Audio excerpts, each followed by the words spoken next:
Hi guys, welcome back to Irish Footy Vlogs. Welcome back to another First Division show. We're going to look back at the games last Friday night and look forward to the games on Friday. I think there's one on Saturday as well in Longford. So we're going to give our predictions there. Sean is with us and Keith is with us. What's the story, guys? You all right? How's it going? Yeah. Well, one might be happier than the other after last weekend, but we'll start off in Athlone where I suppose another bit of a surprise with Athlone. 6 goals in 2 games. They've beaten Finn Harps by 3-1 and absolutely fantastic start to the season. I don't think anyone could have predicted this. 2 wins, 2 good wins in Longford and at home to Finn Harps. Duffy, Curtin and Campion Hines with the goals, who looks like a sharp player actually for Athlone. Rainey with a penalty for Finn Harps, another penalty. And one of the things I did flag at the start of the season when I was talking to Oisin was that the only issue I see with Finn Harps in many ways, like where the goal's going to come from. They've scored 2 penalties, and that's it. But Athlone 3, Finn Harps 1, Keith. Brilliant start for Athlone and a surprise, has to be said. Yeah, it's fantastic. But the thing is, Keith, you just don't know what you're going to get with teams very early on in the season, like we said last week. But look, they've scored 6 goals in 2 games. And Pirro wasn't playing this weekend because he was suspended. Is that correct? I think he was suspended, wasn't he? Yeah, he was. So, he was, like, they didn't seem to miss him. Oisin Duffy getting it was a bit of a blow for them to concede so close to half time with the penalty. It looked like a penalty, and then Rainey obviously. Eddie Minogue had saved one the week before, and he went the same way this time. So he was quite lucky, but yeah, 3-1, and young Curtin getting on the score sheet as well, and then obviously the third goal killed the game off. Looked like an OG to me from where the highlights. Deflected in, but it's hard to know exactly if it was actually, yeah, exactly. I mean, you have to get in those positions to cause a bit of a melee in the box, and they obviously Finn Harps panicked, and your man put the ball in the zone. If anyone watched this game in LOI TV or even watched the highlights, I have to say the enthusiasm from the Athlone commentators is brilliant, wasn't it? It was. I mean, all 3 goals. It's what a goal! Yeah. And it wasn't fake though. It didn't feel like it was put on. No. Think about it, like, you know what I mean? Brilliant, so it was. But yeah, for Finn Harps, Sean, disappointing start for them, and obviously they're in transition. And Dave Rogers did say that they didn't take their chances, but I was fine, like, fair enough. But they could see the 3 goals at the end of the day as well, and to take your chances, you'd nearly have to score 4. Yeah, I mean, I would have said that the problems for Harps were defensive, because it's particularly the third and second goals. The second goal was played in, and I mean, the Athlone player who got the ball, I don't think it was Donald Curtin who got the ball initially, but I could be wrong about that. But whoever it was had like acres of space inside the 6-yard box, and that's like really unforgivable. And then the third goal was from a really tight angle, like, a keeper shouldn't be beaten from there. Somebody really. I actually think he's trying to cross it, to be honest with you. Actually, yeah. Well, that could have been it, but still, it was a shocking goal to give away. Yeah. Now, credit to Athlone, you can only beat the team that's in front of you, and when you win and score 3 goals, it's hard to find criticisms in the performance. But it's very concerning for Harps, and there is a lack of experience at the back that's starting to show. And they could have done with a player like they had Ethan Boyle last year, and they brought in Noe Baba. He's sort of a defensive midfielder just today. He was down here a couple of years ago. I mean, to be honest, I seriously hope he's after improving if they're going to rely on him to do that, to be honest, because he didn't tear up any trees while he was down here. So I'd worry about Harps defensively. It's hard to see it getting better, but I mean, the only thing you can say is it's early in the season. Yeah, the Carlisle Grounds, no surprise here. Finch Bray Wanderers 3, Kerry FC 1. I suppose a bit of history because Gaxa scores Kerry's first ever goal for the club, so he'll go in history for that. And Omra Hion 1. I think I have it. Do I score twice? The defender for Bray Wanderers. Do you want to try it there? Go on, Keith, go for it. No, I'm not. John, was it far away? I got it wrong last week. I put an O instead of an E, so. I'm sorry, Cole, for getting. We need to get Cole on the show. Yeah, we need to get Cole on the show. Scored 2 goals, and he got his iPhone as well. Like, he probably didn't have one, like, you know what I mean. But yeah, he got 2 goals from centre half, which is fantastic to see. He was impressive. You were saying as a defender, basically, Keith, from the first week, but Chris Lyons as well, scoring his first goal for the club with a lovely header. And you know, there was a blitz of goals in this game, wasn't there, early in the second half, more or less. And I suppose, Keith, I'd actually like to ask you, what did you think of Kerry, to be honest, in the game, actually, because obviously you've seen them live and not too many people would have seen them live. What was your thoughts on them overall?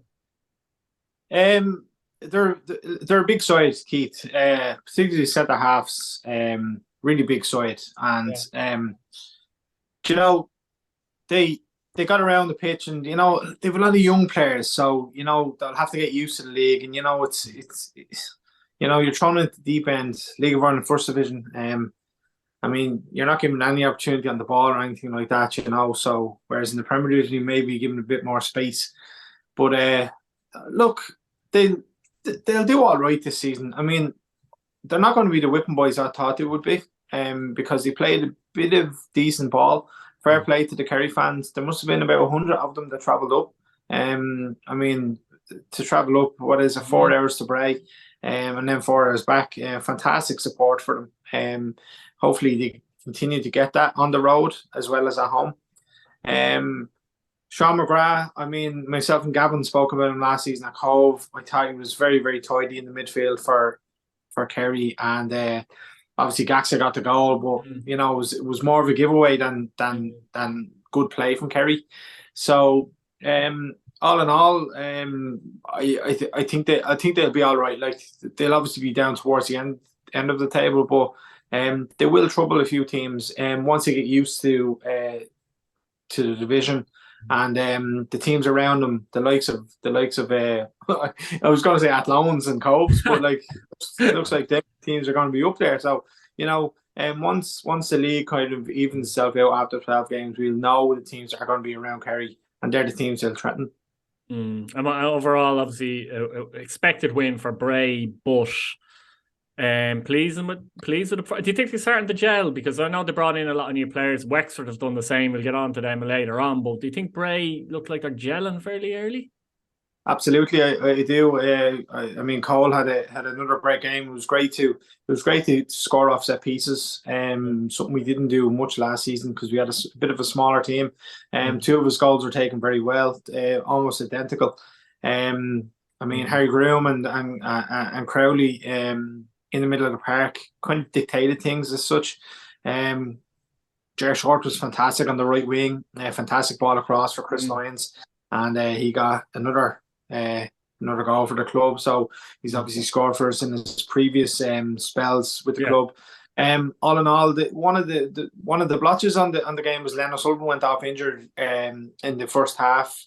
So Dane Massey went left full, and Jack Hudson came on centre half. So I'm not sure how serious the injury was, but he was out on the pitch after celebrating and stuff. So hopefully it wasn't too bad. And another thing, the crowd, there was, I estimate, about 1,500. The official was 1,300. There was more than 1,300 at the game. The home stand was full, and the far side there was a lot of support over there. So yeah, all in all, a good win, 6 points, and we're up to Finn Harps now on Friday. So hopefully we can continue that form. Yeah, Sean, it's a stark contrast to the feeling around Bray this season than there was last season, isn't there? And another good win for them. Well, sure is. And I mean, to be fair, it wasn't like this came out of nowhere when Ian Ryan was appointed, and he brought in a lot of players he was familiar with from Wexford, and then he strengthened on that squad by bringing in players like Cole Omarahuman, I think. We'll go with that. Sounds better than the way I said it. And Chris Lyons as well, another one.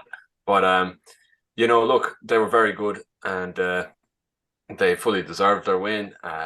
As Keith said, scored off set pieces. They look very dangerous for every set piece in the game, and you know, as we said, as we touched on, Kerry aren't the whipping boys of the division. So to get a 3-1 win against them and to put them away so emphatically really shows a lot of professionalism and a good game mentality from Bray. So it's gonna be a good season up there, I feel.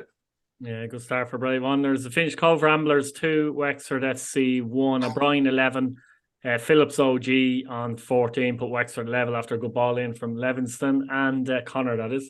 And Holland with 6 minutes to go with I don't know. It's hard, rather controversial winner because I don't think the ref knew what was going on. The linesman gave it. Look, in the highlights, you can't see if it's in or not. It's impossible. But look, you got to take it. It was a goal, and Cobh got the win. And a lot of people would have been surprised, Keith, after 2 games. And again, I'll say there's only 2 games gone, but Cobh on 6 and Wexford on none. And Wexford were getting a lot of plaudits for a lot of the players they brought in as well. But I do wonder, like Sean touched on it there, how Ian Ryan brought a lot of players in from Wexford as well, players he's familiar with. But I do wonder if Wexford almost lost too many players in a sense. Who knows? But they obviously haven't started as well as they would have liked, Keith. Yeah, but Wexford, they lost a lot of players. Their manager. I'll just throw it out there. They've lost a very, very good manager, which is something that I'm not putting anything against James Kerry yet, but they have lost a very good manager, which is key as well, I think. But I said pre-season the players they brought in were like for like to replace them. You know, the Longford players they brought in, I'd have them in my Bray team. Chambers, the likes of Levinston, Robinson. I mean, Hanratty's good. Ben Lynch, I think they brought in as well at left back. So you know, it's going to be Adiemo up front. Adiemo as well. Yeah. So look. It's hard. I keep going back to it. It's very, very early. You know, I mean, I wasn't expecting this result. Like if you look at the second goal for Cobh, it comes from a set piece, and you know, with Ethan Boyle and Hugh Douglas back there, you're almost expecting them just to head everything, and they didn't. And it was a very dodgy goal. Like, I mean, how does the linesman see it through a ruck of players on the far side, you know? So, in fairness, the Cobh players straight away they claim for the goal. They're obviously going to, yeah. But like if you look at Cobh, Jack Doherty again involved in the first goal, a bit of a step over, I think. Nice little move, actually. Yeah, it was a fantastic goal, and Tiernan O'Brien gets his second of the season. So, you know. It's very early on, and Wexford will kind of have a look at how things are going after 8 or 9 games, and then look, James Kelly has come in, and you know, when he was at Bray, a very quiet coach, assistant coach, so it surprised me a little bit that he got a full time, that he's the head coach of a team, given how quiet he was. But a lot of players I've spoken to over the last couple of months have said he's a fantastic coach, and he's obviously brilliant to have on board for Wexford. Yeah, I mean, Sean, as we said, it's very early in the season, but there's no doubt that Cobh Ramblers are a better side than their last season, aren't they? I mean, Shane Keegan had a proper pre-season. He's brought in some very good players like Jack Doherty, as Keith mentioned there, and you know, I think they're definitely. O'Brien looks like he could do well this season. Young player as well. They're a better side than their last season, aren't they? Yeah, absolutely. The first goal really showed that. It was like probably the nicest goal of the first division so far. I mean, it was just a brilliant team move. There was about 3 or 4 players could have finished it off. Great movement.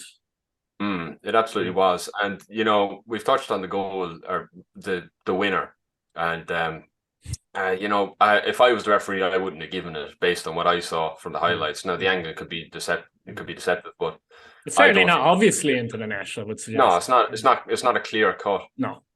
Goal anyway, but you know, I think on the balance of play, Cobh definitely were the better team. A little bit disappointing for Wexford, but I think, you know, there was definitely a good feeling about the Cobh side that was being assembled, and it was a bit under the radar because other first division teams are doing it as well. But I don't think anybody would have expected that Cobh were going to be the pushovers that they were last season. They're going to give teams a game, and they play, and more importantly than that, they play very nice football, as demonstrated with the first goal, which is, you know, it's good to see a team that, you know, doesn't rely on the long ball to produce results. Yeah, finished Galway United 1-3 to United 0 at Eamon DC Park, and Galway the 4th team on 6 points in the league.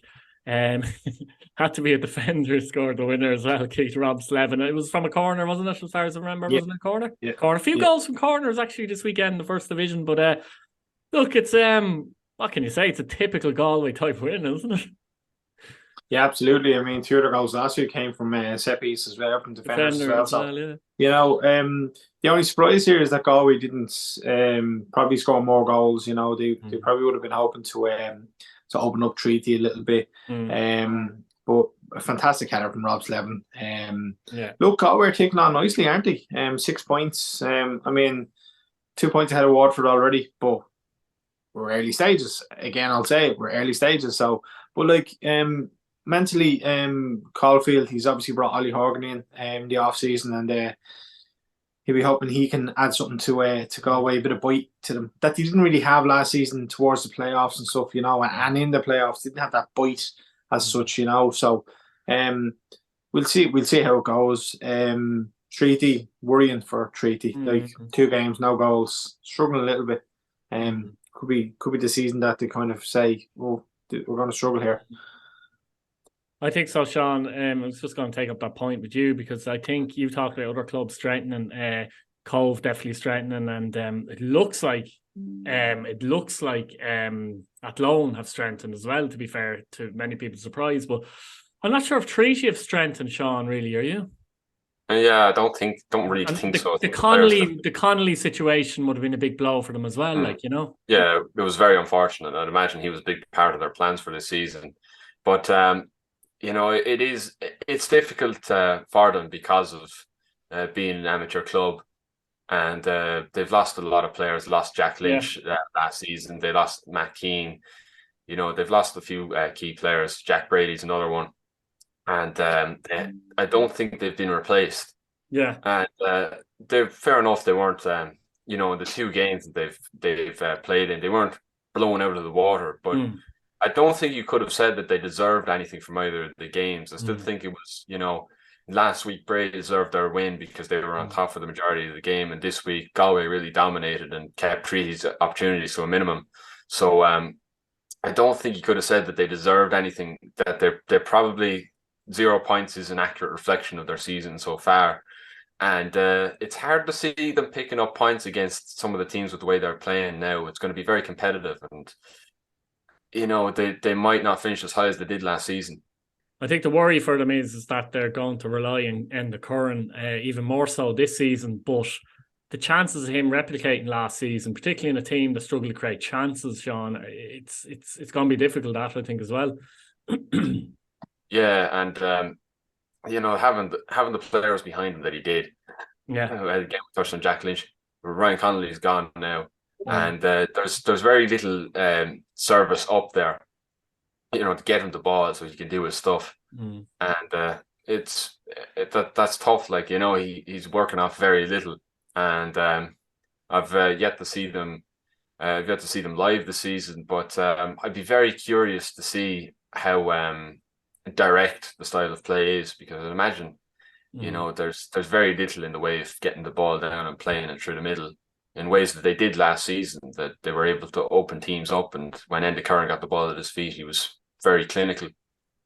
Yeah, absolutely. And finished at the RC. Waterford 1, Longford Town 1. And Waterford the great start to this game, Sean. Lynch OG after 6 minutes. Again, this came from a corner, didn't it, as well, actually?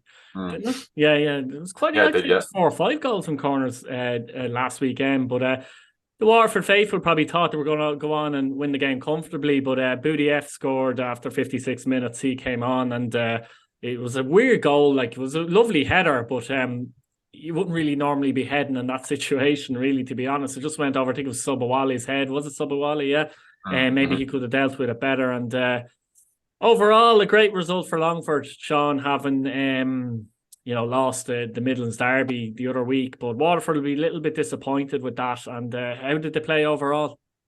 Well, it was very poor. I mean, it was the elements of pre-season that were worst in terms of being beaten comfortably by Pats and struggling to beat Rockbound. That's what was really present in this game here. I mean, there was some of the decision making was very questionable. It was really inconsistent because some of the decisions made were correct. Danny Searle took off Wasim at half time when it was clear he wasn't doing anything, and he was probably going to get himself booked because Longford played a very frustrating style of game. And he took him off. That made sense. But then he left Chris Con Clark on the field, and look, he's a young fella. He could have bad games, and then next game he could come back and could be great. But what you do as the manager is, if a player isn't performing, you take him off. I have to think Ronan Coughlin is injured or something, and they're just not saying it, because I refuse to believe they wouldn't even try him. The other things as well, I mean, the midfield, I can't believe Niall O'Keefe. John, who came on for Wasim? Thomas Lua came on. I can't believe Niall O'Keefe is not starting. I mean, he brings, in the absence of an experienced midfielder, he's the closest thing we have to that. He brings a level of organisation and discipline, and it just wasn't there. I mean, even before Longford got the equaliser, there was just a lack of organisation in midfield. It was like 11 players had never seen each other before. He also brings a bit of local kind of heart to the equation. He does. He does. And on that note, when Shane Griffin came on, like he was dynamic. I mean, he was running at players and stuff like that. There was a real lack of creativity in the second half. I mean, when Connor Parsons and Ronan Liddell came off, it was like we just ran out of ideas. Sean, is that showing the, I suppose, Junior and Patterson effect being missing, let's say, as well? Is that something they're struggling to adapt to a little bit? I think so, a little bit. But I mean, we knew this was going to be the case. Well, Junior, maybe not so much, but we knew that we were going to be missing Phoenix, especially. And, it seems to me, it's very bizarre that we've changed so much from last season's team, and we didn't need to. It seems obvious that what should have happened is that the midfield should have been the same from last season. That you don't throw new young lads straight into the team. No. And leave them to themselves. Like, the idea should be to blood fellas like McMenemy and Bagley into the midfield, who are talented players and have shown that against Wexford last week. But really, it showed the inexperience this week. Killian he seemed very reluctant to make any changes. He just sort of saw the Wexford game, and Wexford didn't play well, and didn't make any changes. Not even bringing in Killian Cantwell, who was definitely, if you ask Waterford fans, they would say he's our best defender. And he wasn't starting. Sean, was Ronan Coughlin actually on the bench though? Was he listed? He was on the bench. I think he was definitely on the bench. Yeah, I know when he was at Pats last year. There, he had a lot of injury issues. I think mainly the hamstring. Maybe there's still a little thing there. But then again, if he's on the bench, you're kind of going, I don't know. That's it. Yeah. And to wrap this up, because I could go on for ages about all my criticisms of the performance, but there was one. I think it was, and I don't want to single him out because he's only got here now, but it was, I think it was Ando. And he was playing all over the place. That's kind of where we've signed him to be, is all over the place. He can play everywhere. But he broke down the wing, got a really nice move and cut inside. He had about 4 blue shirts to aim at, and he hit it straight into a Longford defender with about 2 minutes to go. And that kind of summed it up. Keith, well, Sean's not happy, and I don't think the Waterford faithful will be happy. They have a big game this weekend. But before we talk about that, I mean, Longford would be delighted to come away with Waterford with a point, particularly after that harrowing experience in the Midlands derby against Athlone. Yeah, it was crucial for them to get something out of this game. If they had started two losses out of 2, kind of the locals would have been getting on the back of Stephen Henderson already, I think. So, look, for the goal, I have to say, I think it was Ibrahim. Great work initially, and then obviously the goal was a bit, but. They went down there last season under Gary Crown and got a result as well. So they've been there, done that down there. So Sean and the locals won't be happy, obviously, with Waterford. Everyone's tipped them to go up and probably to win the league comfortably. But Longford, Darryl Lynch scored 2 goals for Longford now. One in his own net and one in the opposition's net. So I think Darryl was taken off. Was he, Sean? At half time, I think. I think he got injured. Surprise! So that's unfortunate. That's his issue, really. Yeah, he's young, but he carries some injuries, unfortunately. So, obviously Stephen Henderson won't be happy with that. But Longford go into their game this weekend full of confidence. Of course, Verdon has left the club since, Sam Verdon, hasn't he? Which is an interesting one. It's a weird one, He missed a penalty last week, and then all of a sudden he's left the club. It must have been something behind the scenes, and we don't know his fault or whatever, or some form of a row. It had to be something. Well, looking on social media and Twitter, there's some Longford fans were saying that like his commitment wasn't there, but like I'd question I'd question them questioning him, because Sam Verdon is, he in Longford he found his club. Yeah. As such, he seemed to do some Trojan work for them last season, and when he was there with them before. But I don't know what has happened. Yeah, it's a strange one. All right, we'll get on to Friday's games and one on Saturday, and an interesting game, Keith, I have to say, down in Kerry. Kerry take on Treaty, both teams on no points again amongst their derby, and I don't know, like if you're Kerry here and Billy Dennehy, you're kind of saying, we can get something out of this game, I think. 100%, 100%. I think I've seen both sides. Yeah. I I've actually written a draw for this game. I think it'd be a high scoring draw. Even though Treaty haven't scored, I think Kerry will offer up chances for Treaty to score. You know, we haven't mentioned Dean George. You know, we're all going on end of Curran and stuff. You know, but Dean George is there. Like, he can put the ball. Willie Armstrong has games here and there that, you know, he goes down that wing and stuff. Consistent though. Yeah, a little bit inconsistent, you know, and he's small, you know, so if he's knocked off the ball, if he's hit early by one of these Kerry defenders who are massive, you want to see them, Keith. They're absolutely massive. If he's hit early, that'll kind of affect, obviously, his mentality. Yeah. But you know, Billy Dennehy, he'll be happy with the performance that he put in Bray, even though Bray were superior. So, and the second half performance against Cobh, I think, as well. So yeah, 100%. So I'm going to go with a draw here. I think both teams will get off the mark, and I think it'll be a 2-2. Yeah, Sean, have you seen that one? Do you know what? I'm going to give Kerry their first ever win, League of Ireland. I think one of the things I saw, and it was great to see, was that Kerry have again sold out Mount Hawk Park. I was kind of worried that after losing in disappointing fashion in the opening week against Cobh, that maybe the enthusiasm would sort of fade away, but it doesn't appear to have done so. And I think with Treaty at a low ebb right now, there's always the risk that they bounce back, and this is their closest derby. And well, I'm not sure, but maybe Galway is just as far away. I'm not sure, but to get the measuring tape out. Yeah. The fact that I said last week that if Kerry could get a goal against Bray and get off the mark in that regard, then that would be a success for them, and they've done that. And Leo Gash is playing good for them. Like, you know, he was definitely, I don't know, but I would say, Keith, he was probably their best player, was he, Leo? For Kerry? Yeah, for Kerry. Yeah. Right.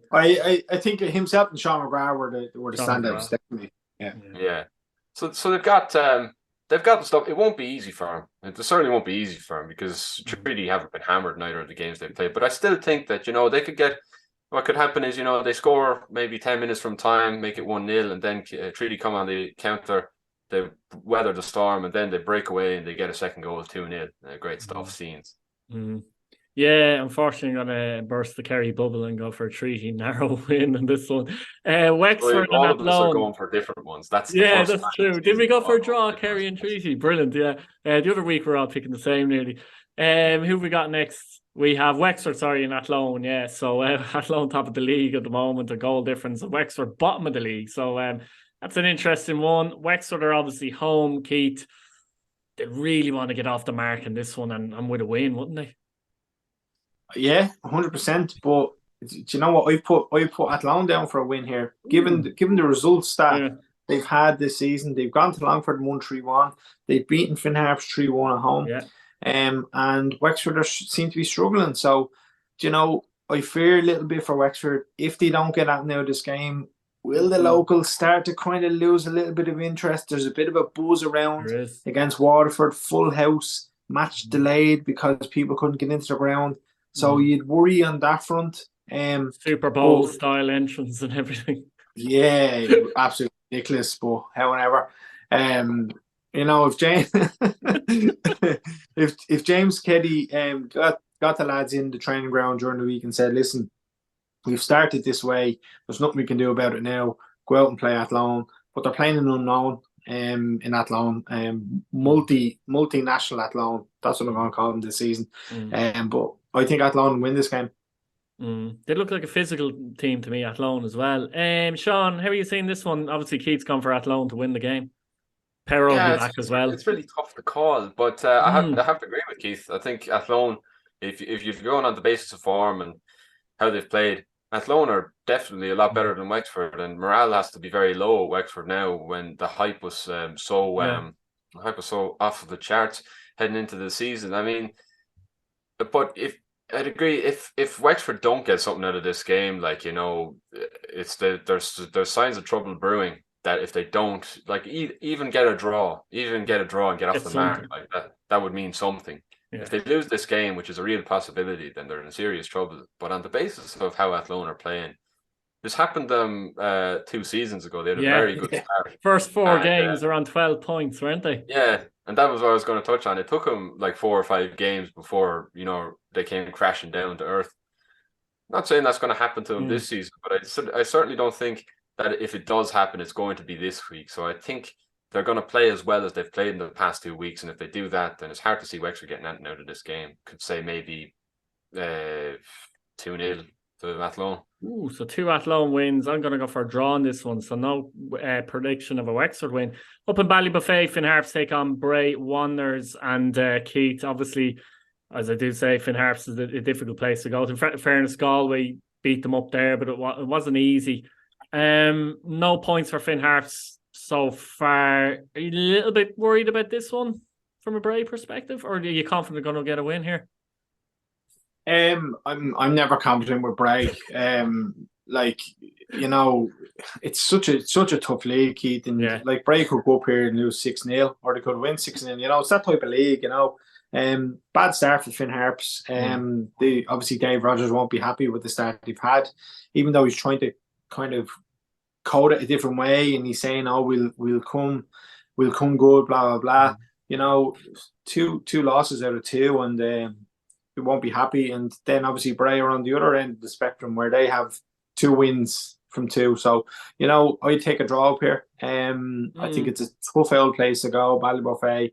If it's lashing rain on Friday, the pitch will be soggy. It'll be, and I'm sure Ian Ryan will be happy with a draw, Like the expectations at Bray at the start of the season, given what happened last year, they weren't massively high. People were tipping Bray to be closer to Waterford than any other team, but absolutely ridiculous comments. I think a lot of Bray fans would be happy, although a lot of Bray fans in our WhatsApp group are saying that Bray are a good price. So they might back them this weekend. So we'll see what happens. But I'll go for a draw here. Sean, how are you seeing this? Will Finn Harps get their first points of the season, or Bray remain on maximum points? It's a possibility, all right. I mean, but I think home field advantage does play a huge part in it. They were a lot worse this week against Athlone than they were against Galway, but I think maybe being away from home had something to do with that. I think a draw would probably be a fair result. It would be a big ask for Harps to pick themselves up after 2 losses, but I think it can happen. But I think if Bray did win this game, I wouldn't be surprised. Even though I'm going to say it's a draw, I wouldn't be surprised if Bray did win this one. Yeah, I'd go with that as well. I think I'd go for a draw, but leaning more towards a Bray win. If anyone's going to win it, I just think they've gelled better at this minute in time. On Saturday then, Longford Town take on Cobh, Ramblers, Keith, and obviously very good start for Cobh. Longford will be buoyed with that draw against Waterford and be hoping to put up a better show at home than they did the last time at home. Yeah, and they're another team that need to keep the crowd behind them. Crowds buzz on teams doing well, and geez, poor Longford. When we went there last season, one of the games was hardly 100 people in the ground. It was like a graveyard, and it was purely because Longford weren't doing well at the time, So, again, Stephen Henderson will have got his players on the training ground this week, almost buzzing after the result in the RSC, because no one was expecting that result, and obviously they've gone there and got a draw, which is incredible, because not a lot of teams are going to go to the RSC, I believe, and get results like that. So I'm not sure what Darrell Lynch's injury is like, so obviously that's disappointing if he's not fit for Longford. But Cobh go up there in flying form, and Shane Keegan has them playing so well. And obviously he'd be hoping to get another 3 points and almost go top of the league. How do you see it then? I'm going to go with a draw. Given Longford's result last weekend, I think they'll cancel each other out. I'm going to go with a draw here. I have a feeling Longford might pinch it. Sean, what are you saying? I'm going to say Cobh might pinch it. I mean, Cobh currently are playing the way I want Waterford to play. They pass the ball and move it around. They've got a player like Jack Doherty who can open up defences. They've got Wilson Waweru, who's a forward who links up with the midfielders and he invites other players into the attack. Longford will be buying it, and it certainly won't be easy, especially with the long journey up to Longford. But I think they can edge this one. I think you would see a high scoring game potentially, but I think if you ask me to pick a team on the spot, I think if Cobh came away with the 3 points, I really wouldn't be surprised. We're all going for different results in a lot of them. Finally, now this is on Friday, but it's the biggest game of the weekend. Waterford and Galway, the RSC. Interesting one, Keith. Even this early in the season. Yeah, it's so funny you say that. I had it in my mind. This is a pretty big game so early on. Both teams can set out their stalls for the rest of the season and almost show each other what they actually believe that they're capable of. Look, John Caulfield will go down there and he'll be happy to take a 0-0 draw. Yeah. Without a shadow of a doubt. He's already ahead of Waterford, and if you keep them at bay, if you can just keep them slightly at bay, throughout the season, he'd be more than happy to do that. Whereas Danny Searle probably after last week's game, and I'm not sure if Sean will agree with me, but Longford going there and getting results, and the Waterford fans would be grumbling, and they're obviously not playing as well as Sean would like, in terms of playing a bit of ball around the park. So.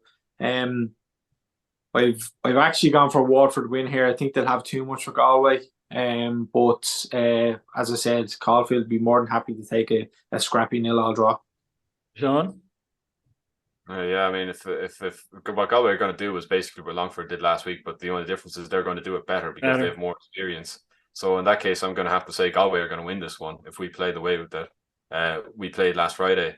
We're going to be 5 points behind Galway very early in the races. There's one thing that ownership said they did not want to happen. So it was a home loss last year to Galway that started an inquest. They got Morris sacked. Now, this isn't going to get Danny Searle sacked, but it will be the sign of serious problems if we do lose this game, which is a very real possibility. Yeah, I'm going to go for Galway as well. I think they might win as well.